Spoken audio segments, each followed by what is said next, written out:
وعلى كل حال هي جلسة اليوم ديال اليوم ماراثونية اللي بدات من تقريبا من 11 ديال المساء الأمس إلى غاية 4 صباحا، واللي كان فيها الاستماع لجوج ديال الشهود. الأولى هي السيدة شاهدة اللائحة، والثانية إحدى المشتكيات اللي أمرت المحكمة بالإحضار ديالها بواسطة القوى العمومية. وهذه المناسبة لا يسعنا كدفاع إلا نحييو النيابة العامة والضابطة القضائية على العمل اللي قامت به في الإطار الاحترام التام تحت إشراف النيابة العامة باستقدام جوج المشتكيات، وحدة حضرت والثانية بلا السيد الوكيل العام بشهادة طبية تيقول ودي نظرا للظروف الصحية ديالها يتعذر الاستماع إليها اليوم، وأطلب إرجاء البت في الاستماع إليها وإعادة استقدامها عن طريق النيابة العامة بواسطة القوى العمومية للجلسة المقبلة اللي هي ديال نهار الأربعاء على الساعة 10 ليلا. اللي بان هو أنه بالنسبة للسيدة اللي تم استقدامها عن طريق القوى العمومية واللي قسمت باليمين الغالدة أن لا تحضر، حضرت ونفات واحد جزء كبير من الكلام ديالها اللي فضلت به امام الضابطه القضائيه، وسولها السيد رئيس الجلسه واش هاد التصريحات ديالك ولا ماشي ديالك، قالت له واحد جزء كبير منها واش الضابطه القضائيه تعاملت معك شي معامله لما كانت كتستمع ليك بشي معامله قاسيه او مهينه او مريسه عليك ضغط او شيء من هذا القبيل. قالت ودي ما تمارس عليا لا ضغط ولا حتى شي حاجه، وكنت خايفه. سولها واش التوقيعات ديالك صحيحه على جميع صفحات المحاضر، اجابت بالايجاب، اكدت ان هذاك هو التوقيع ديالها، واكدت على انه ما تم تقديمه اليكم من طرف السيد الوكيل العام وهي تتلو المحضر بالجهر بصوت عالي انه فعلا هذيك الواقعه صحيحه، ان هذيك الهضره ديالها وان ذاك المحضر كانت كتقراه تعطى ليها من طرف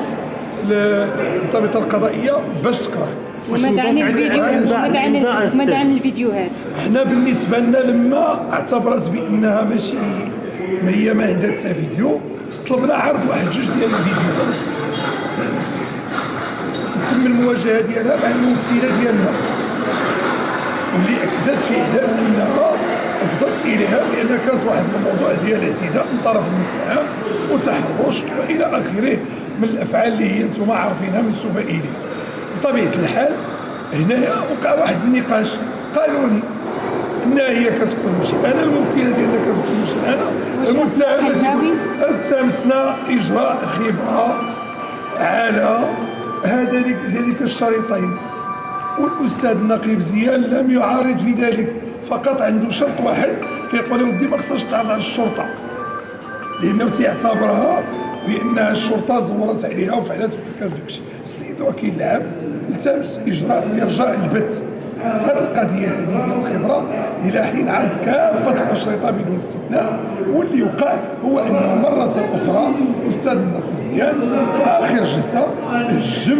بواحد الطريقه غير لائقه على الموكله ديالنا اللي هي ضحيه ديال الاتجار في البشر وضحيه الاستغلال والاغتصاب، والسيد نائب الوكيل العام اللي كان حاضر في الجلسه عين ذلك وهذا الشيء ما مقبولش وماشي معقول، لانه هذا هو الغايه ديالهم من الاول. الغايه ديالهم من الاول انهم كيحاولوا يمططوا في هذه القضيه، يحاولوا يدحضوا وسائل الاثبات. اليوم الشهاده ديالهم جات هي راسها وهي كتقول اودي انا داك الشيء واحد الجزء كبير تقرا عليا منه وشي حاجه ضافت ليا شي حاجه ما ضافتش. السؤال اللي كيتطرح الا كانت شي حاجه ضافت ليك علاش وقعتي عليها؟ وانت ما تمارس عليك لا ضغط لا اكراه لا حتى شي حاجه. ولذلك كتلاحظوا على انه لما تقدموا بالمساطير هما ديال الطعن بالزور في المحاضر الضابطه القضائيه ترفضت لهم وفي جميع المستويات وفي جميع المراحل. ولذلك أجل الرئيس الجلسة إلى يوم الأربعاء من أجل استقدام مرة أخرى السيدة اللي حضرت معها اليوم. وكان نقول أنه اليوم حنا قطعنا واحد الأشواط متقدمة في هذا الملف واللي مما لا شك فيه غادي إن شاء الله ترتب عليها واحد العديد من الآثار، لا بالنسبة لمن حضر وأفضى بأشياء عكس ما قال عند الضابطة القضائية، لأن المحكمة نبهت كافة الأطراف، لا الموكلة ديالي ولا السيدة اللي حضرت، حيث اللي تثبت أنه تيكذب على المحكمة أو تيدلي بشي شهادة الزور كترتب عليها الآثار القانونية، واللي بان اليوم بالملموس على أنه المحكمة ما يمكن إلا يحييها الإنسان، لأنه ما كنعتقدش تدبير هذا الملف بهذه الطريقة وبهذه الجلسة يعني اللي استمرت من الأمس إلى صبيحة اليوم وبهذا الشكل، أنها حريصة على أنها تعطي لكل ذي حق حقه. وبطبيعة الحال بقينا حنا كدفاع ديال الضحايا